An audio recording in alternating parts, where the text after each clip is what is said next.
আসসালামু আলাইকুম রহমতুল্লাহি ওয়া বারাকাতুহু। প্রিয় প্রবাসী ভাই, ইদানিং একটা বড় ধরনের সমস্যা, এটা একটা খারাপ নিউজ, খারাপ সংবাদ। অনেকের দেখা যাচ্ছে আমাদেরকে ফোন করে বলেন যে ভাই একামা রেনু করতে পারতাছি না, বলতেছে পেশা পরিবর্তন করার জন্য। পেশা পরিবর্তন ছাড়া নাকি একামা হবে না। হ্যাঁ ভাই, এটা সত্যি একটা ঘটনা। কেননা এই নিয়মটা সম্পূর্ণ নতুন, যেটা কখনোই ছিল না। আপনার কিছু কিছু পেশা আছে, যেমন এই আমাদের কাছে যে ছবিটা উঠে রাখছি, এটা হলো সাক ওমমি ছিল এর পেশাটা। দেখেন, আমার সৈয়দনামার বাহির করতে যাওয়ার পর নোটিশ চলে আসছে।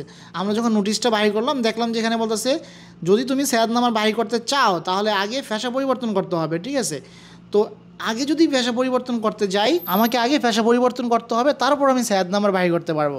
আপনারা জানেন যে ওয়ার্ক পারমিট অর্থাৎ মুক্তমলের টাকা যদি পেমেন্ট না করতে পারেন তাহলে একামা হবে না।